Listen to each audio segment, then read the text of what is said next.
Recording in progress. So welcome to lecture 3 today. We will be working with multiple lights and we will be doing a still life and a portrait light.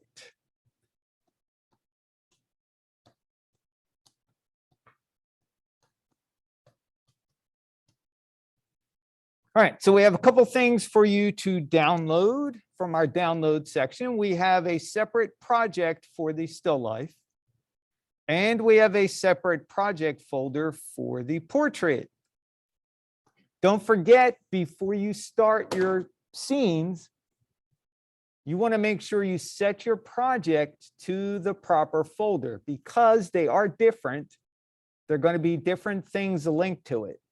For the portrait, there is a skin material and a skin texture that is assigned to the geometry already.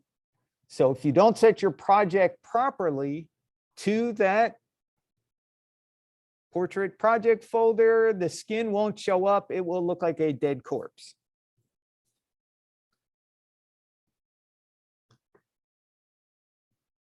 So just a couple of things to be aware of. All right, so office hours next week, Tuesday, Thursday, it'll be 10 to 4. Frank or Ari will be doing the campus and online Zoom Open Lab. Optional, obviously, for everybody involved. Don't forget that part. And that will be from 1 to 5 p.m. Eastern Time.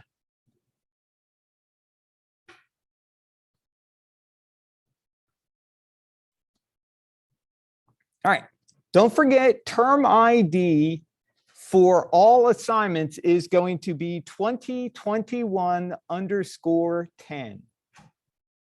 That's really important. You want to make sure you get that.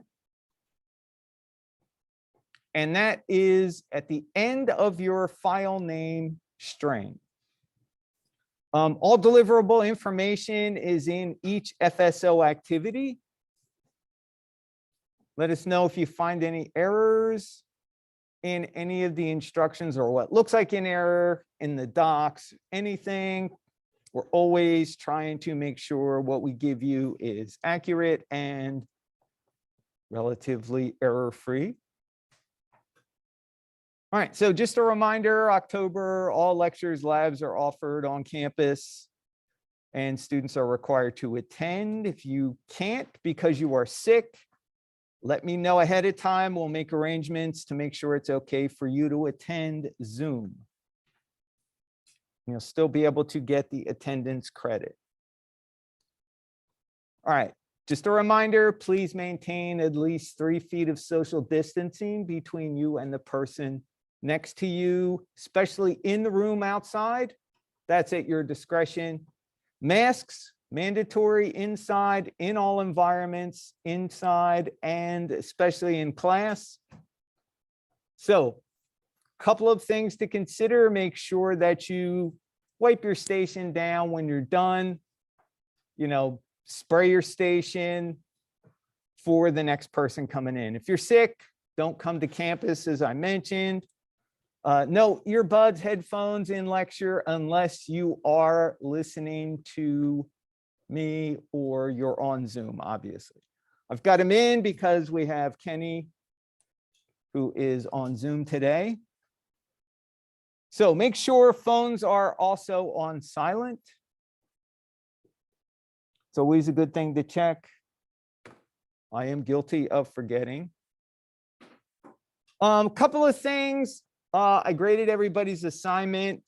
Make sure you follow the directions. There were quite a few people that had default Lambert. Not everybody, but a few people had default Lambert in the scene.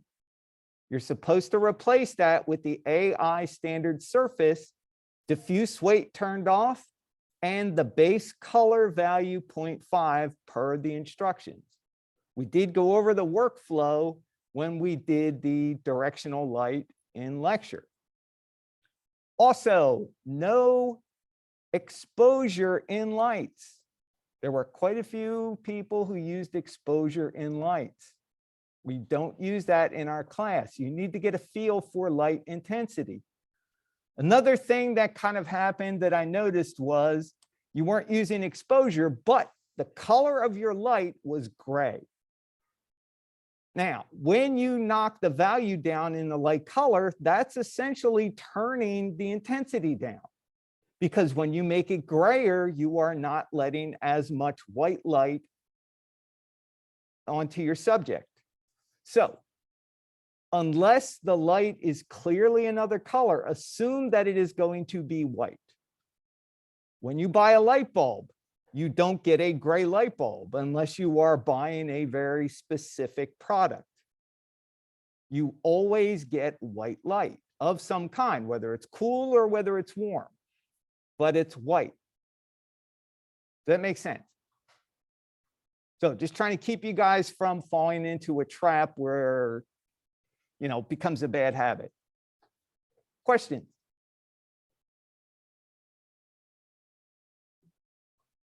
Oh, and anytime we say area light, it is always an Arnold area light. A couple people had regular Maya area lights. They sort of behave the same, but they do not have the ability to wrap around the subject, and they do not disperse light as subtly as the Arnold area light. So it does make a difference, especially when you're really trying to get a nice soft light that is really controllable. Maya lights in general tend to be a little harsher.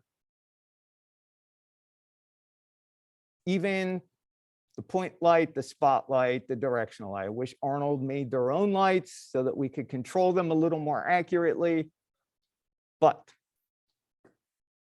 we at least have the area light. Kenny, got any questions? No, I'm good. All right, thank you. Okay, so today, soft light, lighting with multiple lights. We're also going to be using light linking, where we can link specific lights to specific pieces of geometry. We're also going to be doing some image analysis. We're going to be analyzing the portrait guide, taking a look at what the photographer used, how we translate that information into Maya, into CG, basically. It doesn't matter whether it's Maya, whether it's Max, whether it's Blender, whether it's Unreal or Unity. It's the same concepts. The light types in all those applications are basically the same. Got a directional light, you got a point light, you got a spotlight, you got an area light of some kind. Those are the basic lights. Understand how to use them. You can go in any application, have a plan of attack, and the lights may not behave exactly the same, but you will at least be familiar with what you should expect. All right, so principles of light again. Of course, whenever we're going to do lighting, it's going to be light direction, light intensity, light color.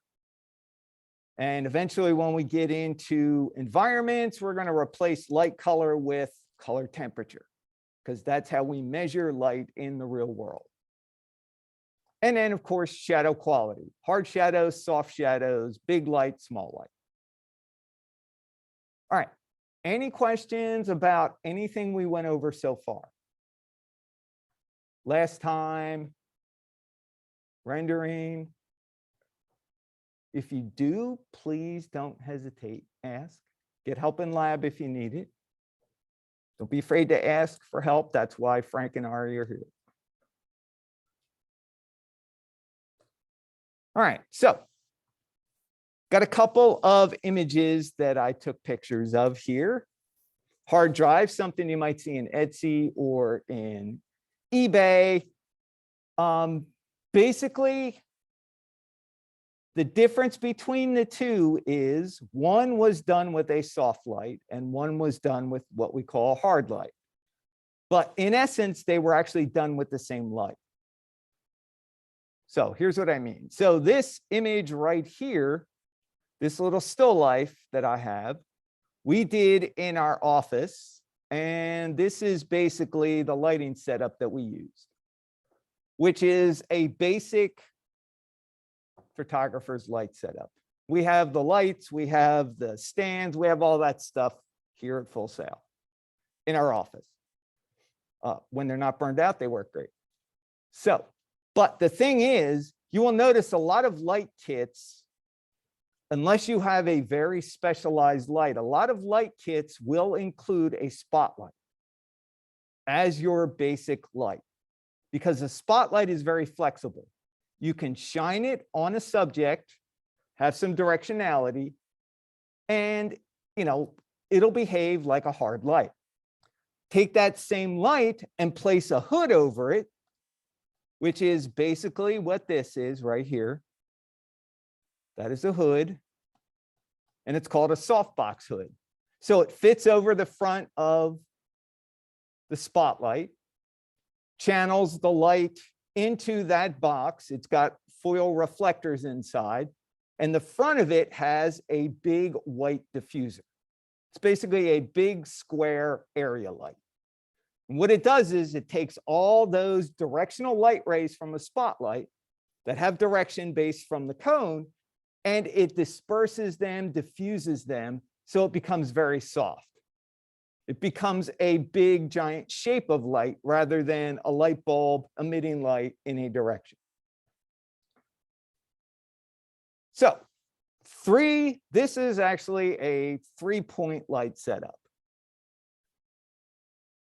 It's actually got 2 key lights and a backlight. So this is also what you would consider to be an ordinary average product shoot, especially with glass and metal. You always have shapes alongside of them so that you have reflections and you have visual interest in the reflections. You've all seen car commercials, right? Where they show you how shiny the car is. And usually what they will do is they will have these overhead of the car so that you can see a really nice shape and it shows off the form of the car. Now, a lot of times, they will not just use a single one, they will use a big ring that goes completely around the car, either an oval or a ring, and they'll stick a bunch of lights in it, or it will be a kind of ring softbox they suspend from the ceiling. Put the car under it, and it shows a nice continuous, even kind of white reflection all through the car. Again, meant to show shape, form, provides visual interest so you know what kind of material it is. All right, so this is a bare spotlight. So sitting on the floor, our walls are orange. Sit it on the floor, put it, aim it so it's right behind the subject, and it creates kind of like an orange sunburst behind it. Provides some nice visual interest. Because the light's so bright, it kind of blows out in the middle, so it's white, and then it gradually, transitions or drops off, if you will. Remember that spotlight control drop off, drops off into the orange. Now, on the sides, using the same, using a couple of spotlights, but they have hoods on. So again, spotlight here with the hood. So this will give you really, really soft light that kind of wraps around the subject. Provides some really nice light, especially when you have it in both sides. Now, other tricks photographers will use, if anybody's interested, they will use basically a box, a light box that they put the subject in. If you've ever seen objects where it looks like it's completely white background, well, most of the time, rather than, shooting it with a colored background and trying to Photoshop it out, they will stick it in a box with material like this, softbox material. It will be on basically 5 sides because the cube is 6 sides. And they will just put it in there, put it on a pedestal if they want to, or they'll suspend it from, the top of the box with really thin nylon fish line or something that is easily disappears with a lot of light. And then that way it surrounds the entire subject. They get a nice clean shot. You get, visual interest in it. All right, so reason I mention that is because in this shot right here, okay, this was done, same camera, single lens reflex, digital single lens reflex, same settings, same exposure, color balance, all the things you would normally do to a camera to get a good shot. Whether you're using an automatic process, which will do all that for you, or you do it manually, doesn't really matter. Same settings. The reason I chose manual is because when I changed lights, I didn't want any variations. I wanted to make sure I got the same image. So camera's in the same position, subject is in the same position, light is in the same position. Difference, one on the left has the softbox, one on the right, softbox taken off, shot with bare spotlight. So you can notice the difference between the two. Visually, what do you see? Shadows are softer, okay.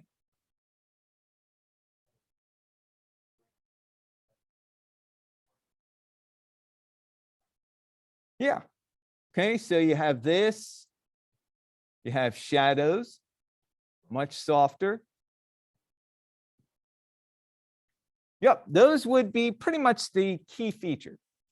So here is a really good example of what a soft light is meant to do.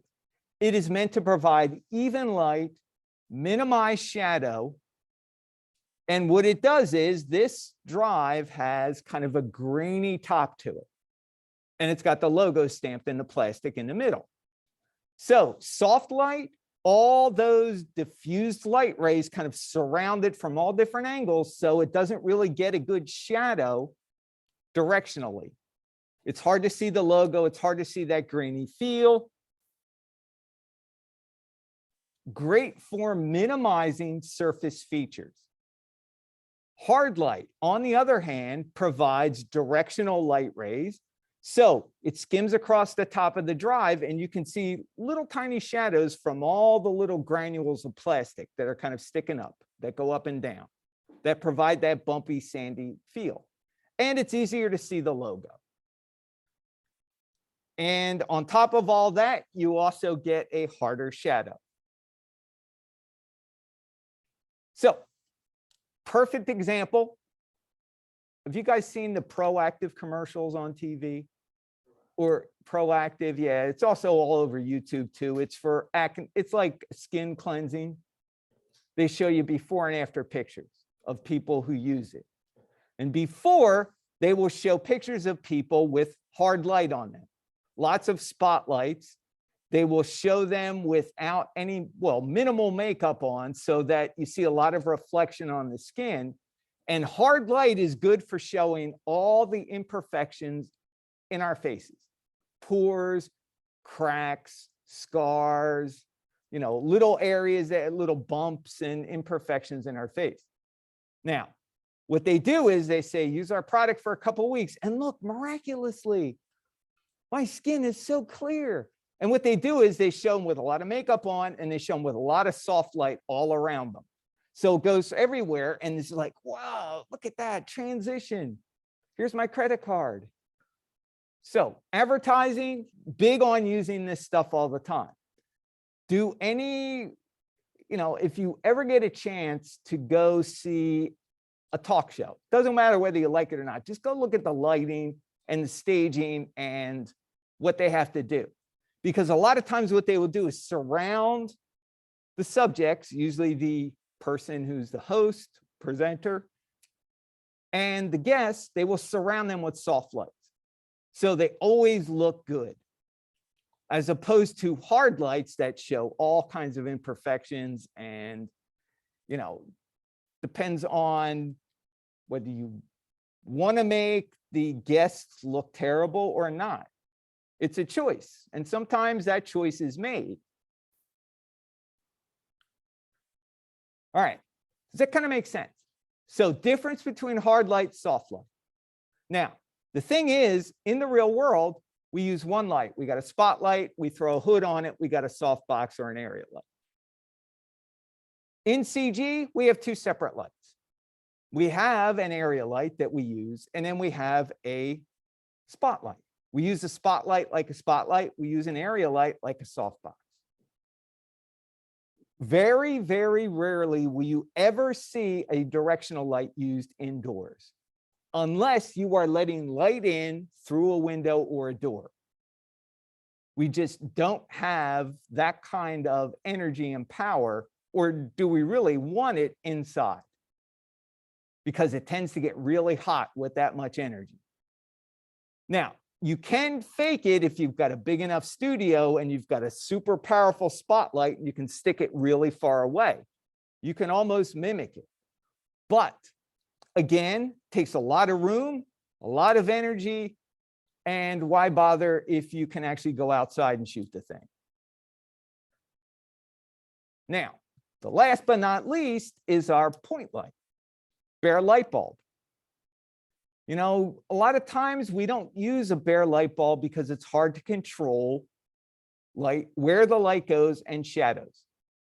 But it is good as what we call practical light. So if you need a light bulb, you know, visible near your subject and it's kind of hanging on a wire and it's meant to look real moody and film noirish, you know, that kind of works as a visible light source.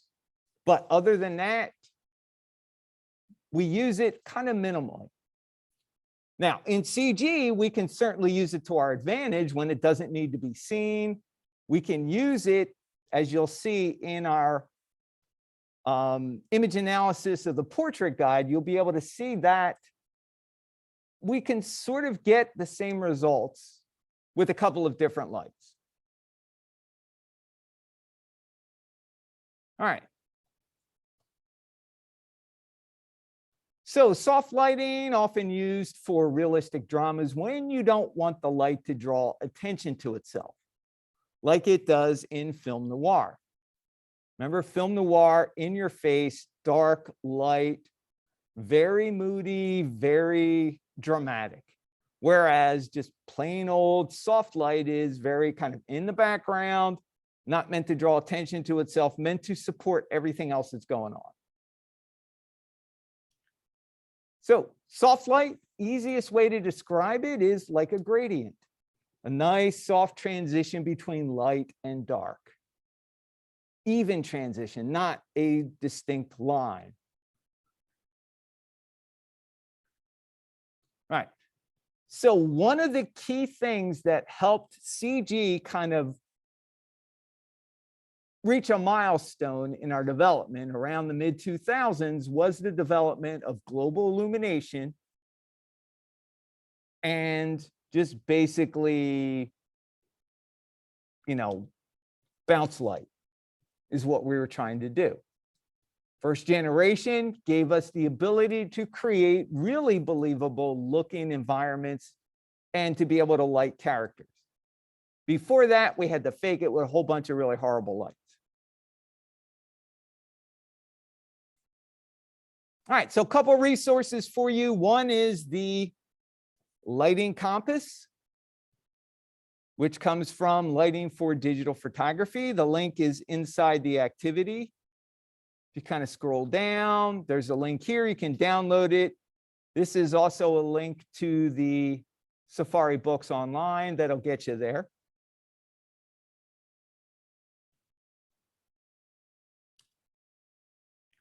So thing about this is it's really good common sense, but it's a great reference to have if you're trying to figure out where light is coming from or if you're trying to design your own light. But it's always good to look at something that exists already and trying to figure out, okay, based on this, can I figure out where those lights are coming from? So when they say on camera, that's basically front light. That's why we had you guys do front light as one of the exercises in Project 2. Side light, that's going to be like 90 degrees-ish off to the side, left or right, doesn't really matter which one. You got backlight, that's usually going to be back behind the subject, usually 180 degrees from the camera. And then you've got the variations like 45 left, 45 right, 135 left, 135 right. Those are basically off center. Now, you can call something side light, probably get away with it all the way up to about 45 degrees. And then it starts to move into coming around to be, well, it's front light, but it's off to the side like 20, 30 degrees. It's a lot easier to describe it that way. So yeah, and it's easy also to tell somebody it's side light, but it's not 90 degrees. It's about 60, 70, 80 degrees. People will understand that whenever you're talking, you are talking about from the point of view of the camera, because camera always faces the subject. Camera, subject, light position based on the relationship between those two. I mean, if camera were not pointing at subject, it wouldn't be subject, and we really wouldn't care about seeing it. Like I said, really common sense stuff. Key light in whatever direction it comes from, say it comes 45 right, if you need a fill light, chances are you're probably going to use fill light 45 left or somewhere in that area.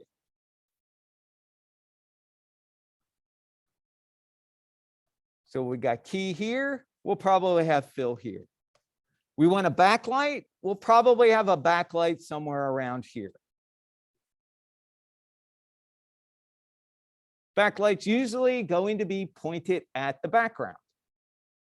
It could be pointed at the subject, but unless you have something to illuminate behind the subject, it will kind of get lost. And it tends to not become a backlight, it becomes more of a rim light. Because the rim light on the subject is probably going to be somewhere around here.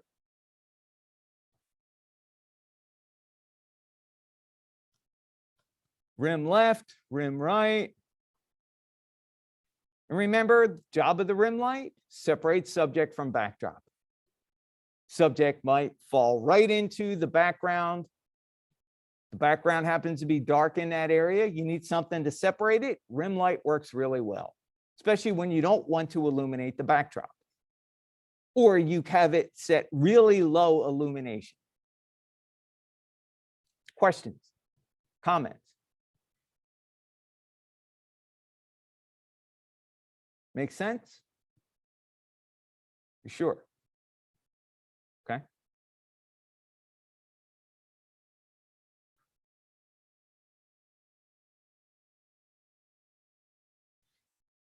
Ah, yes, Kenneth, I missed your comment here. So yes, when you're talking about the photography kit, yep, comes with umbrellas. Exactly, because they are usually a lot more inexpensive than the soft boxes. Good point. Thank you. Do you have any questions so far, comments?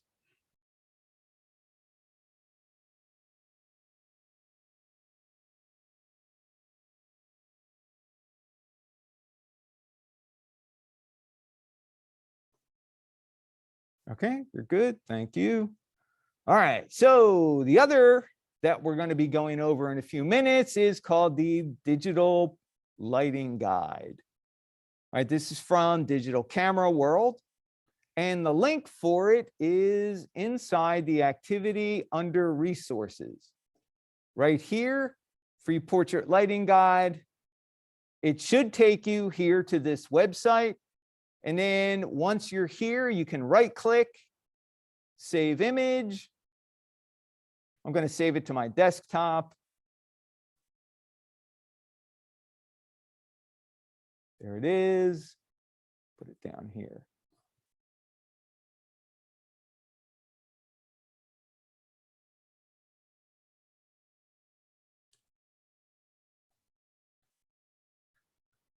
All right, so contains 24 images. Not all of them are useful to us because some of them contain portraits with a single light source. Since we are dealing with multiple lights, whichever reference you choose for the portrait must have two visible lights in the reference. meaning the photographer gives you basically a diagram and a breakdown of, what they did on the left. It needs to have 2 visible lights in there. Does that make sense? You'd be surprised how many people have trouble with that.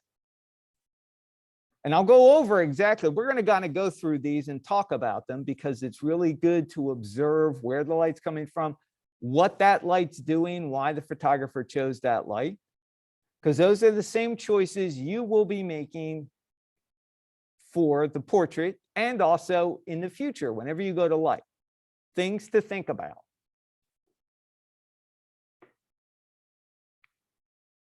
All right, so if you haven't downloaded it, download it. Let's look at it together.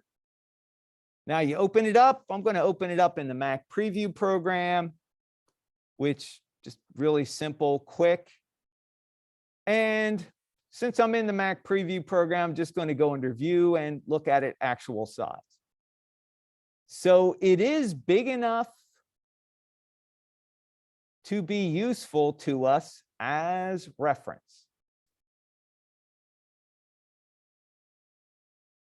All right, so you're going to see a lot of stuff. It's going to be like Rembrandt. We'll talk about that in a second. But single light source, single light source, single light source, single light source. You go down here, single light source, single light source, single light source. Not useful to us. Needs to have at least 2 visible lights. So go to this one, split with a fill. Technically not 2 lights, but for us, it is 2 lights because we don't use bounce cards or reflectors. We just don't get that energy transfer that we get in the real world. So it's easier for us to use another light. Cheaper, meaning it takes less time to render than it does to calculate bounce light. Makes sense? Questions? Anybody?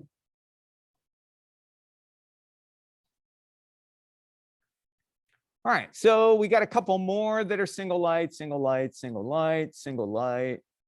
Come down here, single light, single light. Once you hit flat light, then everything is multiple lights. At least 2, some have 3, and some have 5. This one always seems to be a favorite with everybody. It's one of the hardest ones to do at this stage of learning lighting because there's a lot of lights. We're going to talk about this one. We're going to talk about all of them a little bit, at least, but this one we'll spend a little more time on because you really want to know why the photographer chose those lights in that position. What are they doing? Now, before we can have that conversation, we need to kind of take a look at what the legend at the bottom has for us.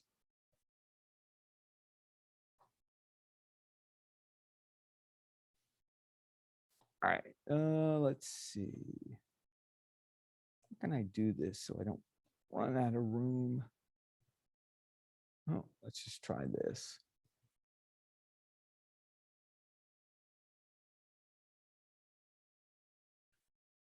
All right, so let's talk about the legend at the bottom. Camera, model, background. Pretty self-explanatory. Camera, we got one in Maya. We don't have to worry about f-stops. We don't have to worry about camera exposure, color balance, any of that stuff. Model, we've got subject, CG stuff. Background, we provide you with the geometry, which is the model, and also a background for the model to sit on. That part's pretty simple. This is the part we want to talk about. This is the lighting kit the photographer had. So we've got strobe with a reflector, strobe with a honeycomb, strobe with a snoot. Sounds like South Park. We've got strobe with a softbox, got a reflector, shoot-through brolly, and something called a silver brolly. Now, anytime, well, first off, we talked about photographers using spotlights. Why the terminology for strobe? What's the difference? Does anybody know?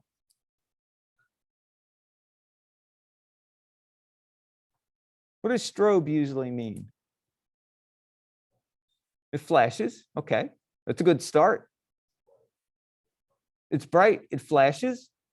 So the whole idea with the strobe is when you are shooting, I'll say remotely, and you also want to shoot with as little heat as possible, you don't need stationary spotlights like they do on a film set or a TV set. Those lights are meant to be on all the time. They get very hot, but they have to be on because there's a lot of work involved to get everything to look good to the camera. And you have to, if you're in a TV studio, everything's got to be lit because you got multiple cameras whenever you're doing a TV show. At least 2, maybe 3, maybe 4.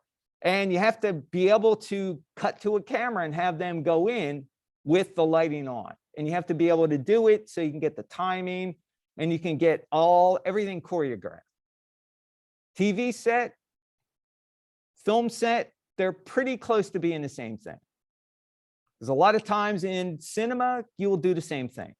You may have 3 or 4 cameras. You may have a drone going on. You may have, even people with cell phones, depending on the look that they want to get out of the shot. So, strobe, think of sort of like a flash that you have in your camera, your phone. Okay, it is designed to go off the split second before the camera shutter opens, and it stays on a split second after the camera shutter closes. So there's no kind of flare up, or it's supposed to minimize red eye for one thing. Now, like I said, strobes can be very efficient because a lot of times they are lower power than big giant studio lights. They are portable and they are pretty inexpensive to run as far as electricity goes. And a lot of them can be run with battery packs, which makes them really useful if you're going to do like some kind of remote event and you've got time to kind of set lights up, but you don't really have time to wire everything and you really don't want it. You want to have everything kind of wireless, Wi-Fi, where the camera is talking to the light without any wires. And the whole idea is when the camera shutter goes down, light goes on, shutter opens, shutter closes, light goes off automatically. All right, so that is the difference between a spotlight and a strobe. But the strobe does have a cone. It is designed to work just like a spotlight, but not meant to be on all the time. I mean, you can turn them on and leave them on. You kind of limit the light bulb's life, but depends on what you need. So anytime you see strobe with a reflector, think spotlight.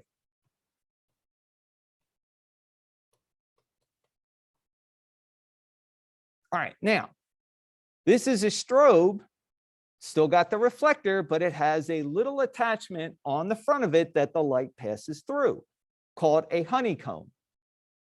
Basically, some kind of grid pattern like.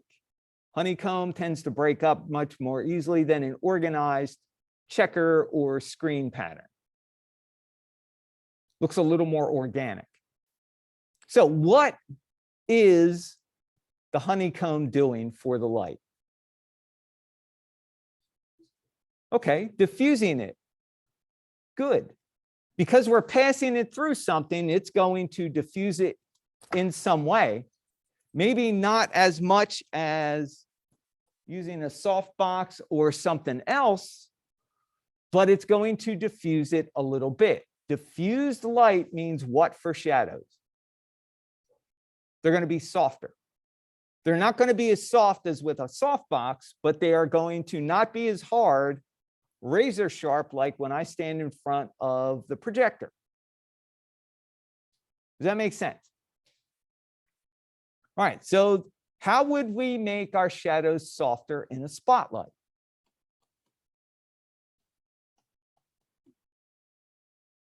Remember, physical size doesn't matter in a spotlight.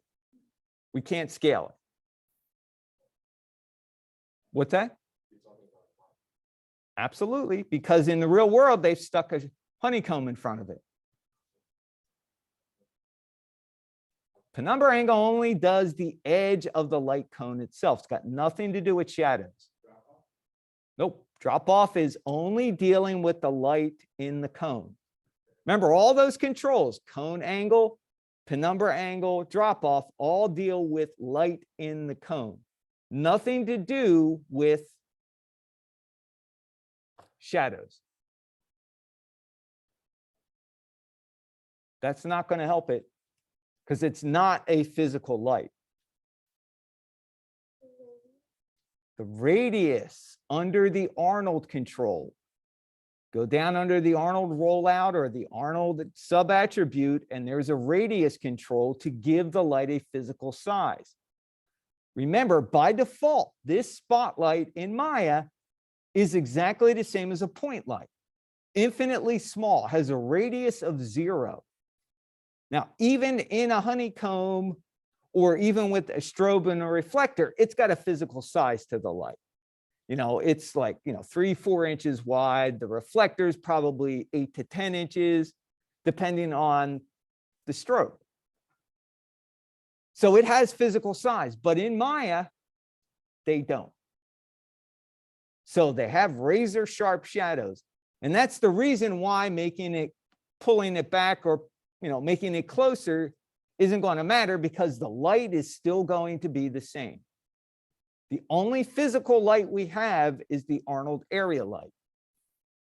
That makes a huge difference because it is designed to work like a light in the real world. Maya's lights are designed, well, they were designed to be simplistic representations of the real world. So radius, spotlight with radius.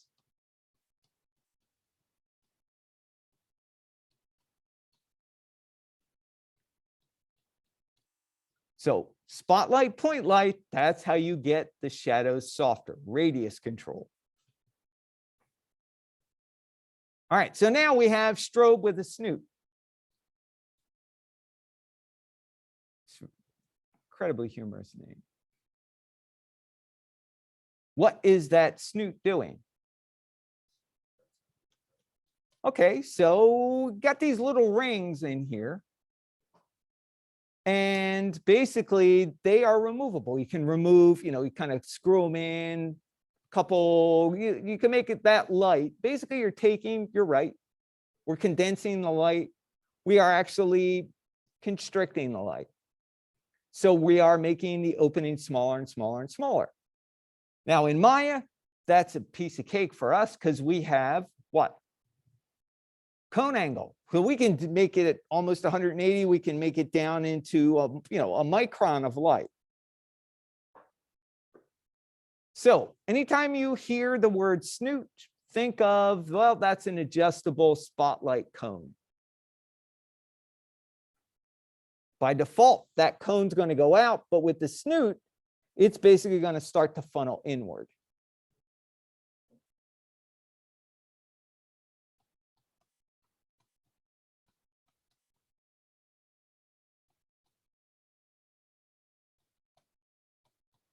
Spotlight cone angle. All right, so now we've got strobe with a softbox. In CG, we don't have to worry about being forced to use the spotlight anymore. We have a purpose-built light for this. Which one? Area light. Yep. Remember, area light is meant to symbolize a large opening, window, door, ceiling fluorescent lights where, it's coming down as a blanket of light in basically an area or a shape rather than from a bulb. So we have the AI area light.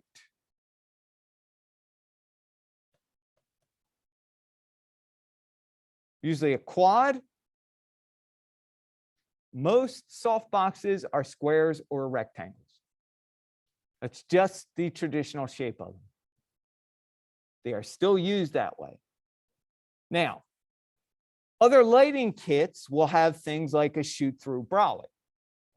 Like I've got a more simplistic light kit at home.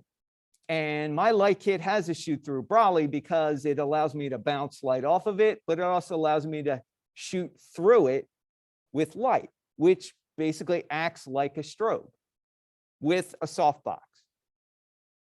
All right, so we got an area light, piece of cake. How about silver reflector?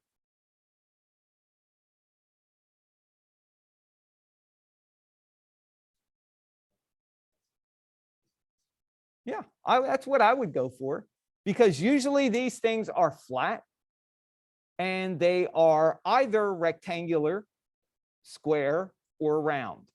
Round is very popular because most of the time, if you've got a reflector, for whatever reason, it's round.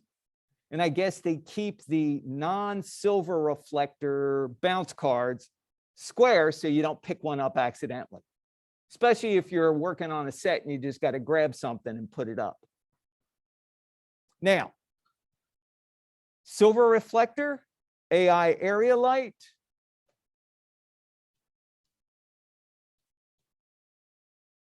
Disc. It's always a good idea to try to match your light to the shape that was being used in the real world because it was chosen for a reason. And, you know, there was a subtle difference when we were kind of demoing the area light between quad and disc, just a little bit with the shadows. And a lot of times that is the difference. It's shadow or the way the light pattern goes out and how it looks to the camera. So whenever we render, we're basically just looking at a snapshot of what our camera took. Just like we had a, you know, kind of a preview pane in your camera, you know, click, oh, there it is. All right, questions so far? All right, so shoot through brolly. Got an example here of shoot through. Here we go. Let me kind of pull this up a little bit. Oh, that's too much. Try and move it out of the way. There we go. All right, so shoot through brolly. It basically allows light to be reflected and also allows light to go through. Now, just based on this, it looks like a lot more light gets reflected than actually makes it through. Now, this always provides with a pretty interesting enigma when you're trying to figure out how would I do this in CG? Because the things to look out for in a light like this is we've kind of got this shape going on here.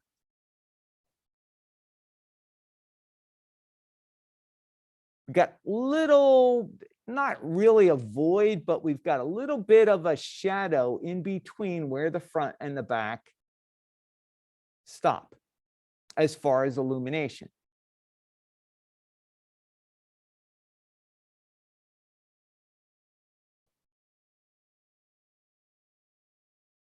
All right, so what could we use? Could you do a cylinder area light? Cylinder area. Now that might be possible, but the problem with the cylinder is you'd have to make it pretty small, but remember the area has to be pretty big. So technically you could take a cylinder, kind of compress it down, put it on its side, you know, aim it so you'd have that little bit of void. But the problem is you really can't control the shape of that kind of shadowy area in there. So if it looks good on one side, it may not look good on the other side. So honestly, well, this is speaking from my personal preference. I'm not a big fan of that cylinder light because I think you can do a whole lot better with a lot of other things. But Possible, but I wouldn't say it's incredibly practical. Also, don't think just I can only use a single light. Is what you're seeing a result of light going in one direction or light going in a couple directions? Two directions. You could. So spotlight one side, like maybe we could do a spotlight here. Yeah, we could do an area light on this side.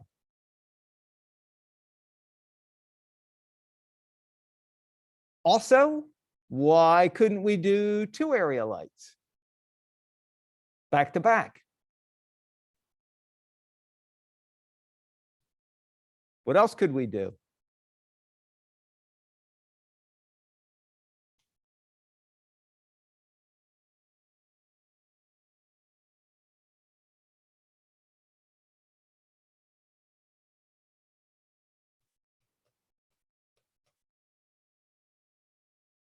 How about two spotlights?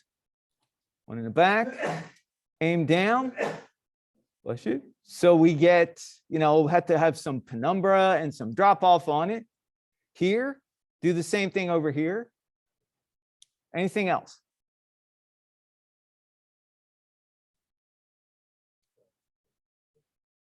Possible.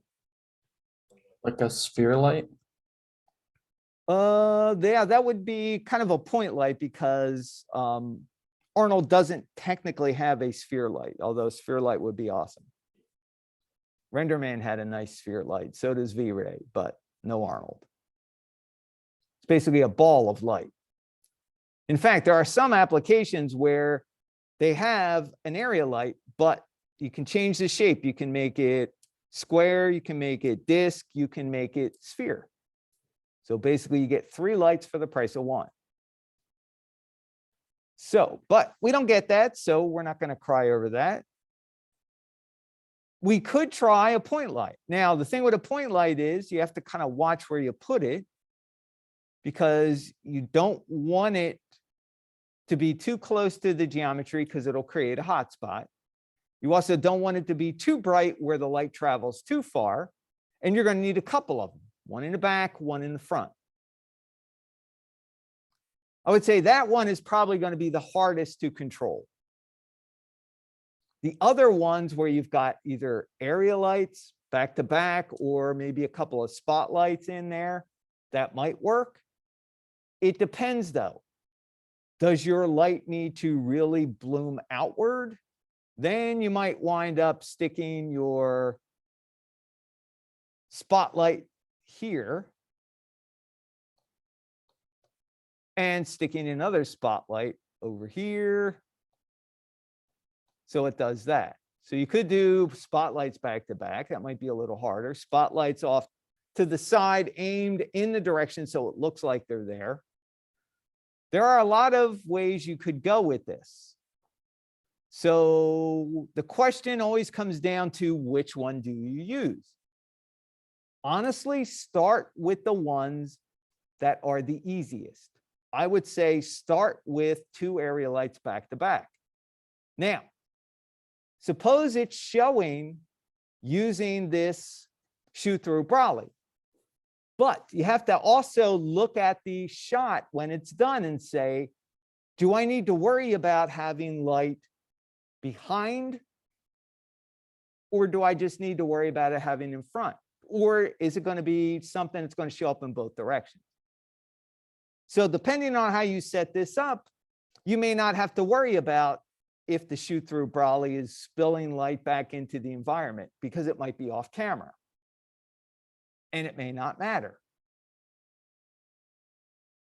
Does that make sense? Questions? Right. So we could use a bunch of them. Let's go back to here. So we could use a couple of area lights.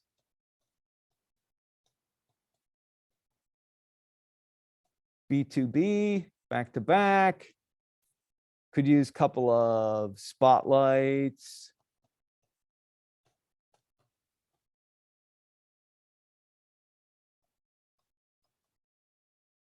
Maybe point lights, but you're going to have to really worry about control. With a point light, you're going to have light coming 360 degrees. So there's a couple of things that may give you unwanted light there. All right, so silver brolly. Difference between that and a shoot through, it's got a vulcanized or rubber backing outside that does not let light through. It only reflects light in one direction. Notice the word here. This one's a white brolly, white material, very reflective. This one has silver flecks in it. So silver brolly, anytime you see a silver brolly or a silver reflector, start to think about what is that going to do to my subject? How will it look with that silver in there? Because silver is not warm. Lots of lights have a little bit of warmth in them, but anytime light's going to hit a silver surface, it's going to kind of bleach some of that warmth out of that light. So this could be what? What could we use here? Yeah, pretty much the same thing, only you only have to worry about one. Could be an area light, could be a spotlight. Point light, I don't think so, because you're going to get light in the back. And the reason this was chosen is so that no light gets out behind it.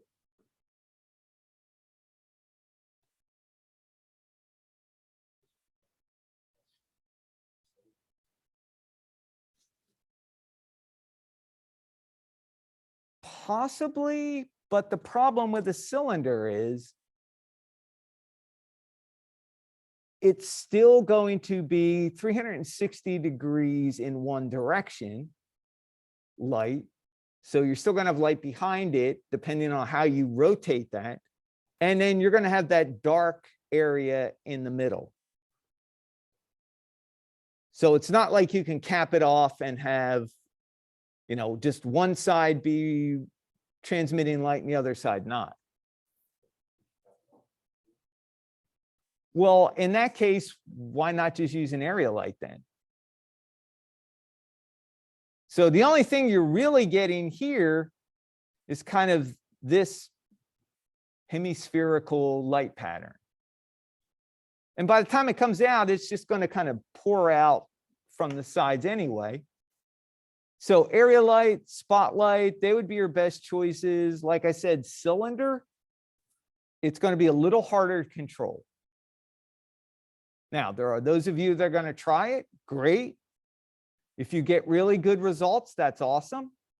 But in the end, I'm going to look at it and go, yeah, that works or it doesn't work. And I'm also going to be opening your scenes up to see what you use. Like I said, always go with the simple solution first before you try something a little harder. Make sense? Questions? Kenny, you got questions?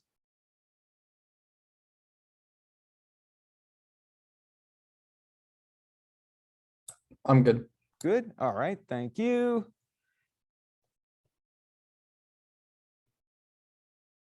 All right. So let's take a look at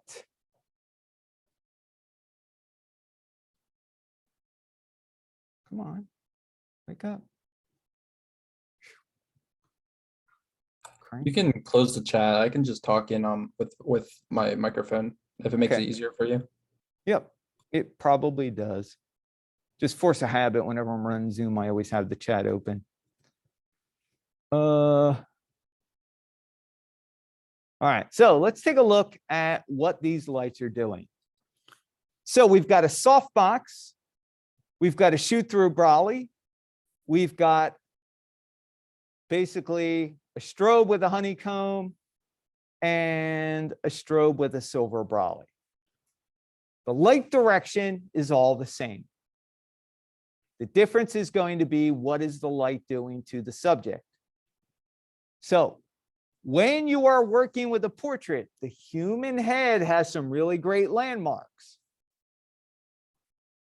So first thing, take a look at, well, you got a diagram. That works really well.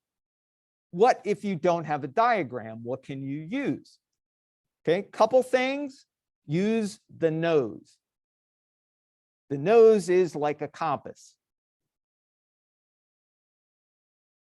It will create a shadow. The other, highlight in the eyes. Eyes are generally going to be open. You'll have a highlight in there that will give you an idea as to where the light is, high or low. We call it elevation. Now, take a look at where the nose shadow goes. So right about here.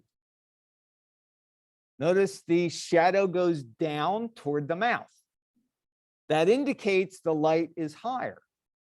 If the shadow were going straight across the face, the light would be parallel with the head. If the nose shadow starts to go up toward the eye, the light is low. So that's what the nose tells you. Now, as far as where that light is in position, now we're talking about elevation at that point to get the nose shadow to point in the right direction. What about the length of that nose shadow? That is basically how much in front or how much on the side is the light to the head. If you have a really short nose shadow, the light's going to be more or less front or off center a little bit. Very, very small nose shadow. As the light comes around to the side, the shadow is going to get longer on the nose. So that will tell you why you're looking at this and you're trying to adjust your light to get it to look like that. Go by length of shadow. Where does it point? And then use the highlight in the eye as a secondary backup. You've got the highlight. This highlight is basically right.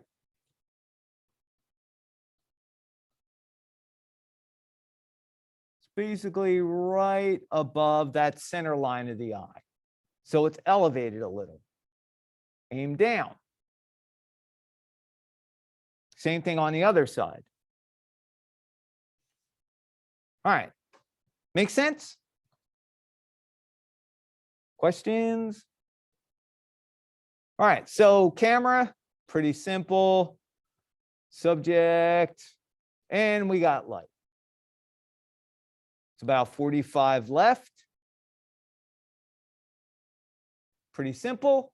We've kind of figured out how high up it is. The nose shadow kind of comes down towards the mouth. We know the shadow is moderately long, so it's probably 45. Well, we can see here 45 degrees. And that will help tell you that. All right, now, Rembrandt. Why is it called a Rembrandt? Well, Rembrandt was one of the early painters who really understood light and was able to translate what he saw, into a canvas with oil. Now, he used to sit his subjects in front of a window, hence photographers using softboxes, because the original softbox was a window, an open window. And the artists were really kind of stuck if it were a cloudy day or the light moved too much, because then the shadows change.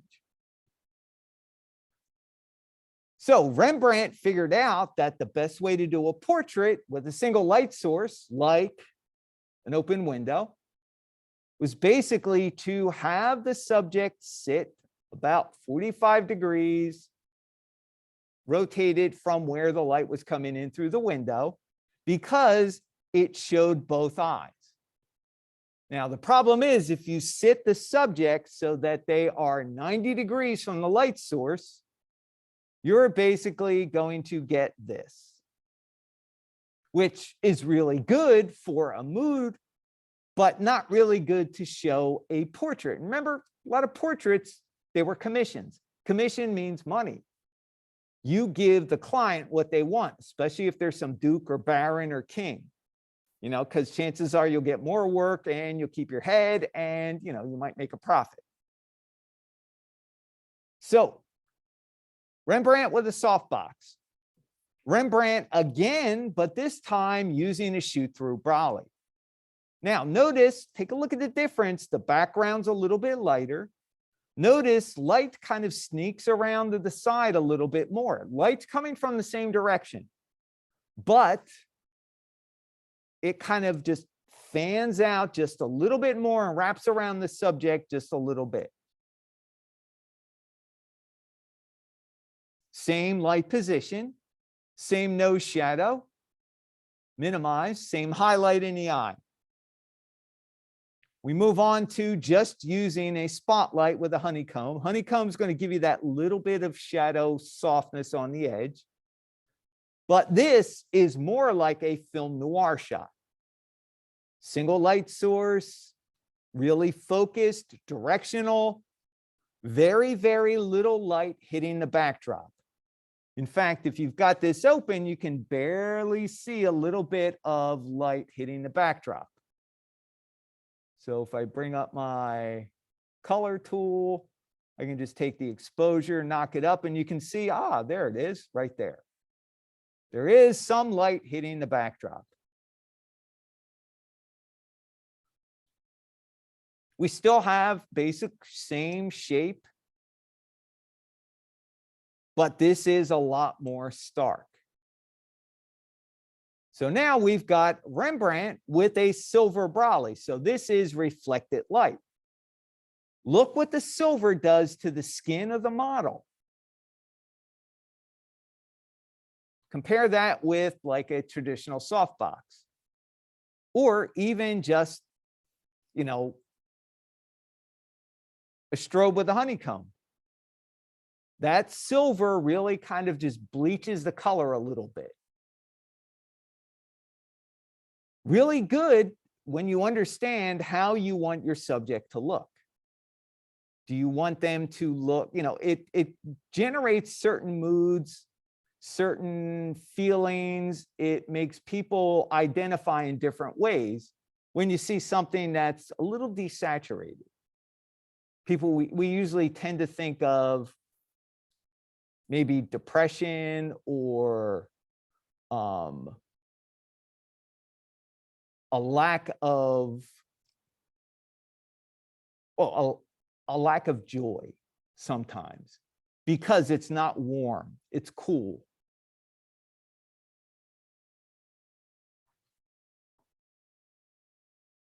So same light position, same light direction, still got the shadow, but does a lot different. Becomes, well, it becomes sort of like this shoot-through brolly, but a lot cooler looking. Questions, comments?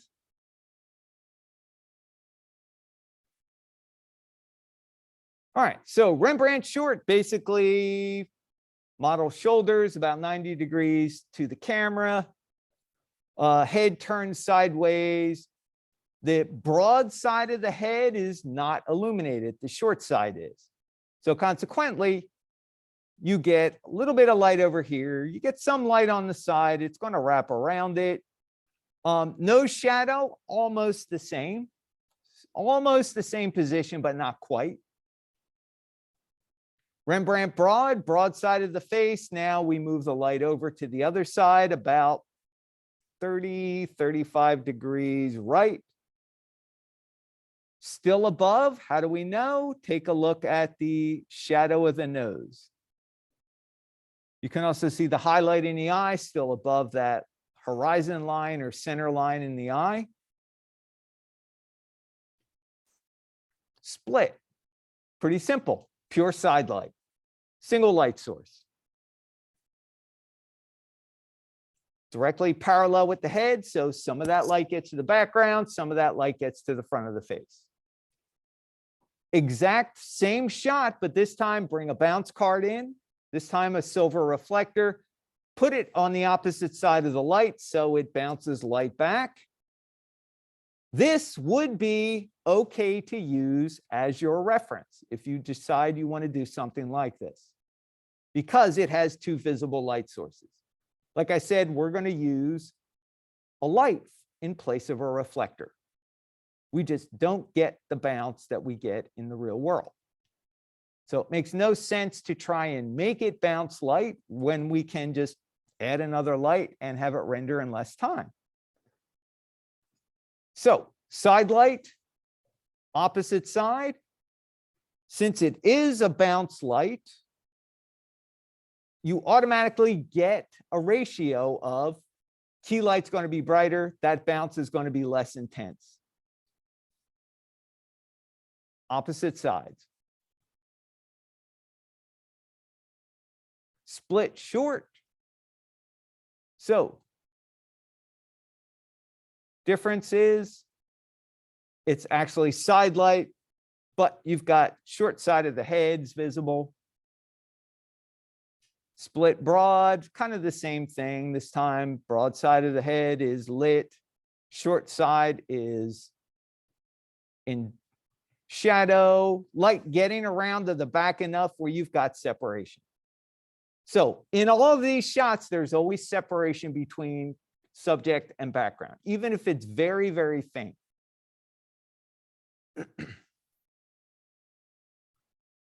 Right. Key with a close softbox. So the light is super close. Notice, based on a highlight in the eye, the parallel nose shadow, it is perfectly parallel to the side of the head. It's level with the head and also right around 35 degrees in front. Tiny bit there. All right, pull it away further.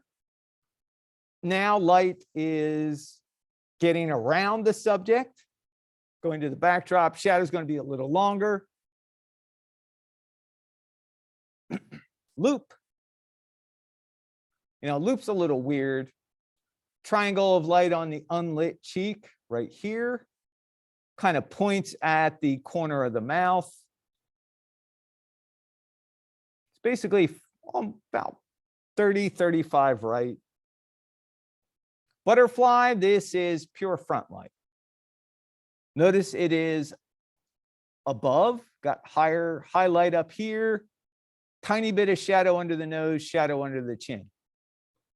You almost never stick a light really low under a human subject because you really don't want the camera to see up the nose. So you got to be really careful with that. All right, so flat light. These from flat light on, any one of these is suitable for today's exercise with the portrait. These are basically two key lights, left and right. Really good when you want to do a headshot where you don't want any moody shadow or anything, and director or casting person wants to be able to see everything on the face to make sure that it matches the profile they're looking for. All right, so this flat light brought around to the back creates, well, they call it Badger. It's like Wolverine almost. Now, think about this. You can make the subject look cross-eyed if you're not very careful. So you really got to be careful with that. Fortunately, our subject has the eyes closed.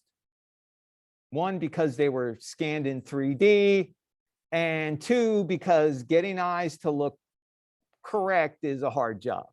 Yes. What's that? I'm talking about your model for today. So when you're doing a portrait, eyes are always going to be open. But for you, Your model, since it was a 3D scan, the eyes were closed because the laser lights are way too bright for human eyes. So, Badger, got to be careful. A lot of people will position their lights exactly like the reference that the photographer shows, but your render will not get those results. We don't get light that wraps around that much. We don't get enough bounce light. So you may wind up having to bring those lights around to the front a lot more than you think. And you may wind up needing an extra light to get rid of the shadow underneath the chin. So this brings us to another issue. Just because the photographer got away with using 2 lights doesn't mean we will. What you're trying to do is match what you see in your render. So you start with what's given as far as visual reference, and then add in as needed. You might need 2 or 3 really small, low-powered fill lights just to kind of make it look natural.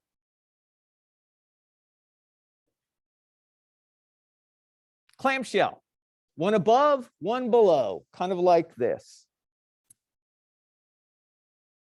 Notice the subject is got the face down a little more, so you can't see up the nose.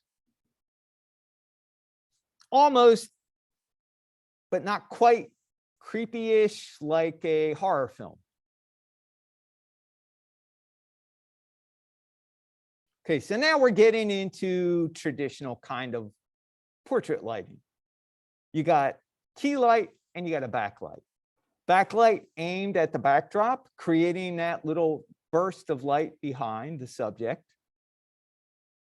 This is almost identical to the Rembrandt key that we had in the very first image, except that now we've got a light in the background. This is also where your subject, you have to figure out where is that backlight in relation to where the subject is. Where's the brightest part of that light?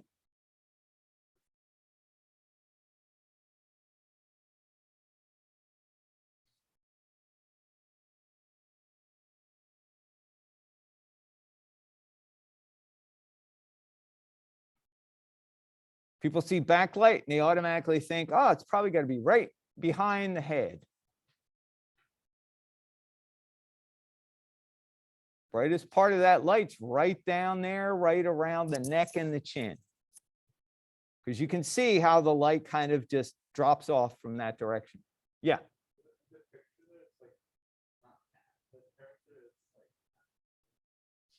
Absolutely. That's what this diagram shows. Yep, that's exactly what it is. That is a true backlight. Now, the next one is the opposite. This is where you swing the light around.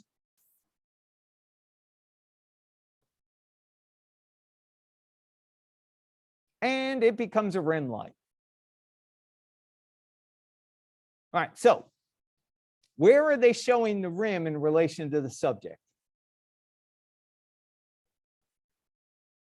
Right behind, right? But when you look at the photo, where does it look like it really is? Yeah, it looks like it's definitely more dominant on our right, the subject's left. So you set your rim light up. You can start like that, but honestly, you're going to be around like 135, somewhere around there.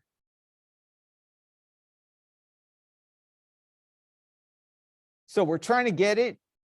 And we've also got that little bit of subsurface scattering as light kind of goes through the thin cartilage in the ear. Our subject has a skin texture with subsurface scattering. So if you do the rim light, you will sort of get that result also.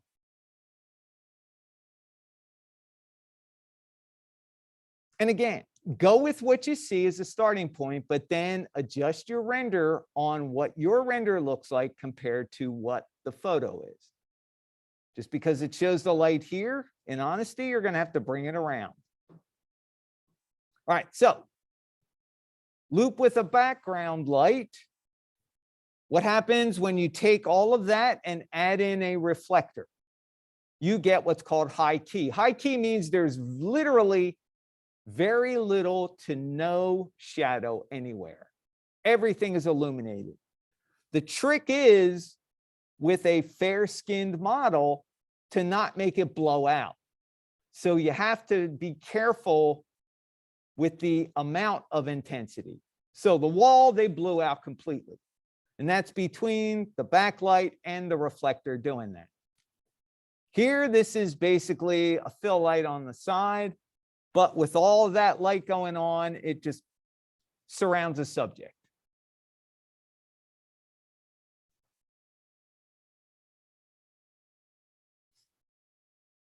All right, so we got key and fill, pretty simple, traditional relationship.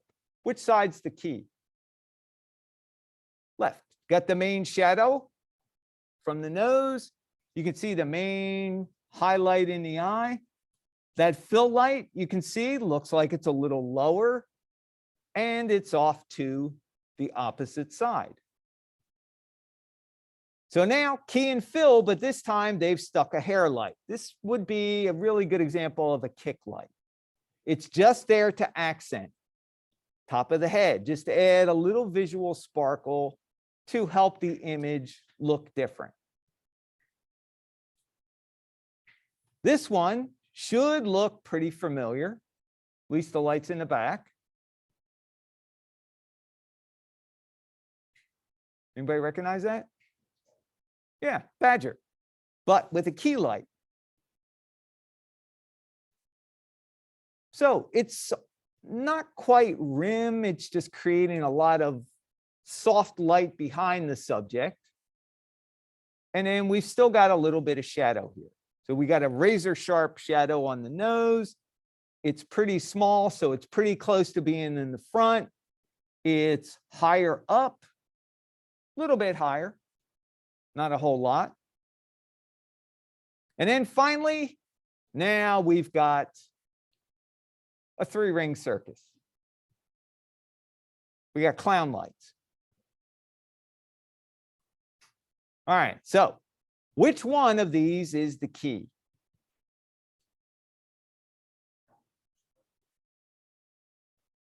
Yeah, the strobe light. I would go with that, 45 left. Yep, it's also the one that's got the super bright highlight in the eye. You can tell it's above the head a little bit. That shadow kind of comes down on the nose. All right, so that one is the key. What's the fill light? Yep, I would agree, the red. Now notice that is a little past 90. We're getting around 100, 110, somewhere around there. And it's purposely done that way so that it doesn't creep around too far to the front of the face. You want it to be an actual fill light, but not mix in with the key to confuse things.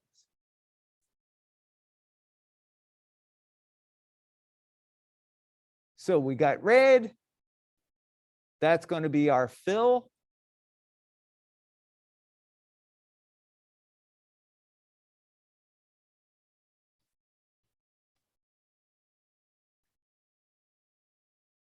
All right.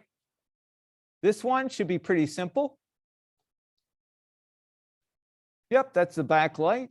That is giving the backdrop the color. And again, you've kind of got a little vignette going on, so it kind of leads me to believe they positioned it almost in the same position that they did the backlight in the previous example. Looks like it's kind of low around the chin and the top part of the neck. Aimed at the backdrop. All right, so what's this one over here? Well, sort of, not quite. Yeah, actually, it's creating a rim. How do you know the difference? Well, it kind of goes all the way down. And it looks like they went to great care to keep it just in that spot. Whereas with a kicker, it would be even more localized. So we got a pink rim. All right, so with all of that, what is this doing?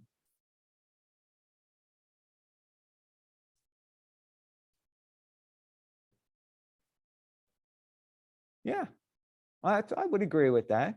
That's actually kind of helping the key light keep the other lights at bay. Keeps the red, because you would still have some more red creeping around to the front, kind of keeps the red off the front of the face, keeps the pink from bleeding around too far to the front. As it is, we got a little bit of pink bleeding here, but that's okay. And it also helps keep any of the blue from the background that may have bounced off and gotten on the subject. It'll tend to warm that up a little bit more. All right, so it's kind of a fill key helper.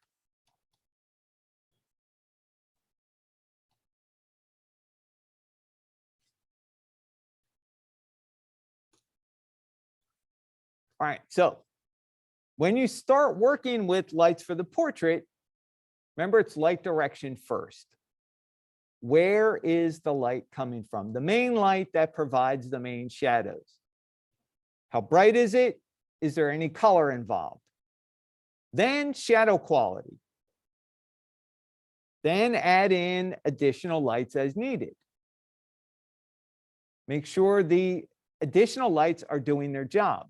Are they meant to be as fill? Is it meant to be as another key? Is it meant to be a backlight? Is it meant to be a rim light? What is it doing for you? Make sure it's doing its job. You're going to have to look for really subtle things. You may not see shadows that much, but you want to look for where does that light wind up on the subject and how does it interact with the key? Because remember, in the end, the key light is supposed to be the dominant light. You don't want that fill light or any additional light to kind of muddy up the key, because then you lose a sense of directionality.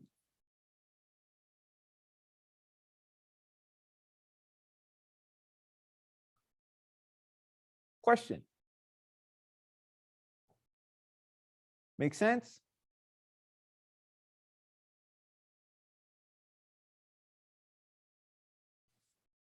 All right, so we're going to be using this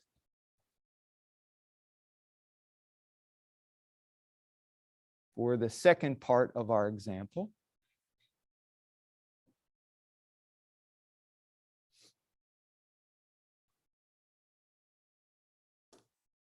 So we've talked about this before. Elevation, shadows too long, light is too low, shadows too short, light is too high. And now we talked also about what position are those shadows in relationship to the subject and the camera. All right, we already talked about that. We'll get into light linking when we come back from break.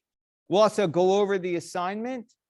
The first part you're going to work on is going to be either the Cornell rabbit or the still life. They're both called still lifes for purposes of turning it in, because they're both kind of the same. Key light, fill light.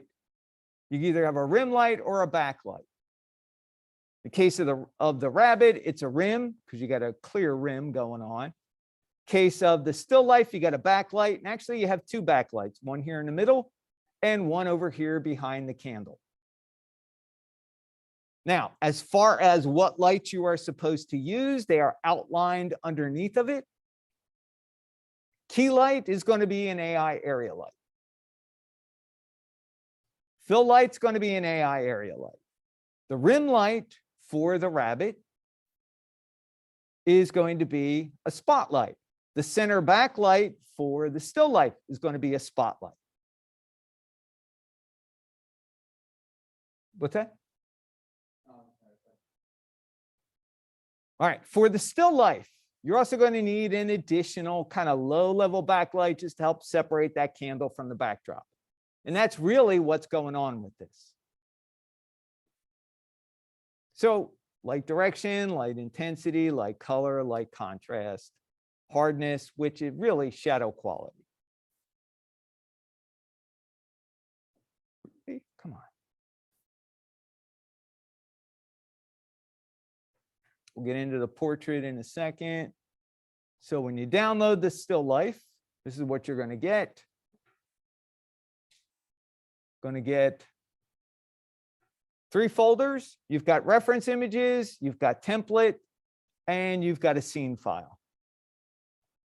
We give you 2 scene files, one for the Cornell Rabbit, one for the still life. Cornell Rabbit called the Cornell Rabbit for Cornell University. Cornell University was one of the forefront computer graphics universities in the country to embrace the new medium. They started way back in the late 1960s.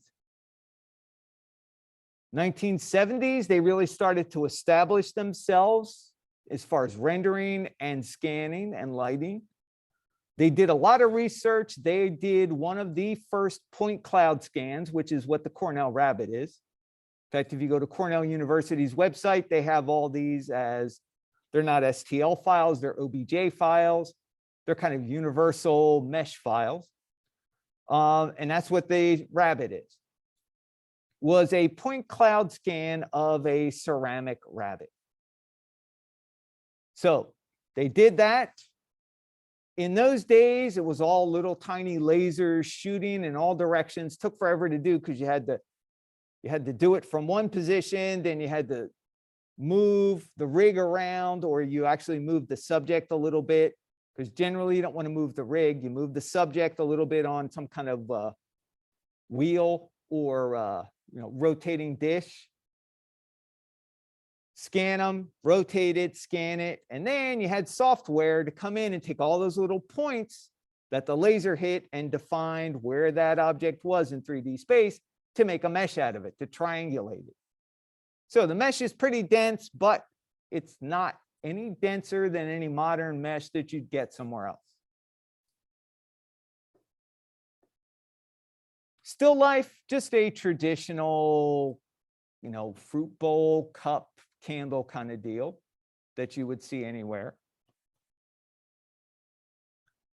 All right, so for these exercises, whether you choose to do the rabbit or the still life, you're going to get breakdowns. Breakdowns are what is the light doing by itself. So for the rabbit, there's your key light. Now, for the fill light, really looks kind of bright. Let me turn the light off.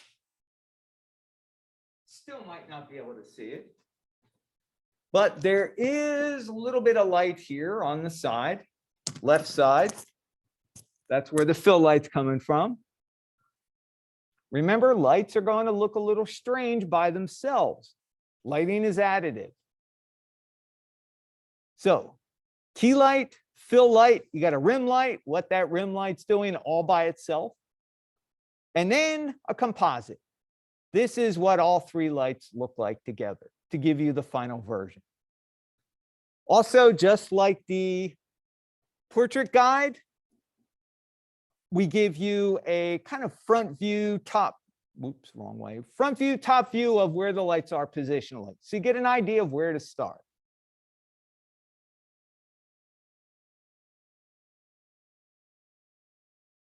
Same thing with the still life. Key light, go by the shadows. Fill light, opposite side. Backlight, all by itself.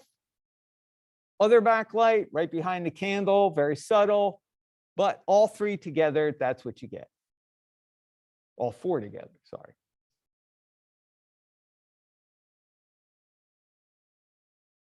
So you're going to choose one of those. And then we're going to choose one of the portrait reference images that must contain more than one light in the reference. So again, make this a little smaller. Hate to make it too small, but try and get everything in. So can't use any of these. This one's okay. It's got a reflector. That counts as 2 lights. No, no, no, no, no, no. From here on, any one of those works perfectly fine.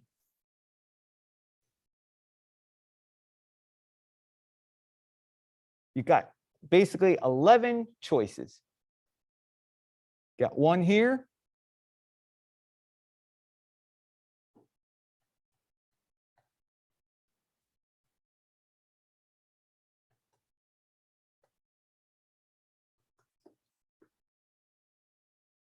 You're going to take that portrait guide into Photoshop, crop out the one you want to use. That will be your reference image. And then you will put that into the template.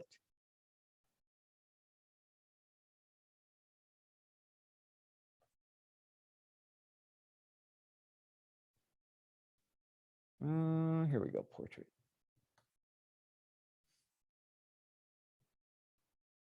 All right, so for the portrait, all we give you is a template. Why no reference? Because you downloaded the portrait guide, and that is your reference that you need to stick into the template.